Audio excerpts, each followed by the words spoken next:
Hello दोस्तों, कैसे हैं आप। दोस्तों, एक कहावत है जो सर्वविदित है और आपने भी सुनी होगी, दगा किसी का सगा नहीं।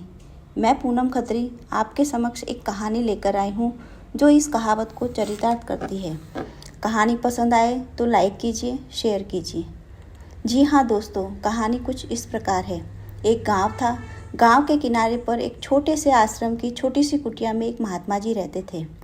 महात्मा जी सुबह सवेरे पूजा पाठ और भजन कीर्तन करते थे और रोज गांव में घूमते और एक ही परिवार से भिक्षा में भोजन लेकर आते थे।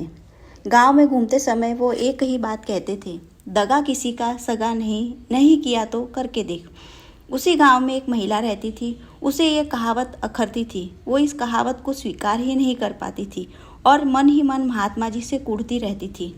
एक दिन उसके दिमाग में बुरा विचार आया और उसने महात्मा जी को कहा कि कल मेरे यहाँ से भोजन लीजिएगा। दूसरे दिन भी रोज की तरह महात्मा जी गांव में घूमे और एक ही कहावत को सुनाया, दगा किसी का सगा नहीं, नहीं किया तो करके देख। और उस महिला से भिक्षा लेकर वो आश्रम में लौट आए। उसी दिन शाम के समय तेज आंधी और तूफान के साथ मूसलाधार बारिश शुरू हो गई।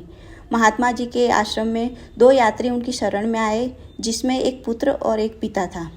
उन्होंने कहा, बारिश बहुत तेज है, पानी का बहाव भी बहुत अधिक है, तो क्या हम यहाँ रात्रि विश्राम कर सकते हैं। महात्मा जी ने उन्हें अपने यहाँ रहने की इजाज़त दे दी। रात्रि के समय में महात्मा जी ने जो भिक्षा में भोजन लाया था वो उन्हें दे दिया और खुद ने फल खाकर अपनी भूख को शांत किया। तीनों रात में सो गए। सवेरे जब महात्मा जी जागे तब पता चला कि उन दोनों की सांसें थम चुकी थी। जो भोजन उन्होंने किया था उसमें जहर मिला हुआ था।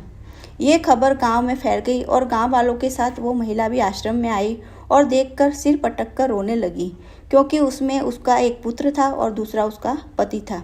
अब उसकी समझ में आ चुका था, दगा किसी का सगा नहीं, नहीं किया तो करके दे।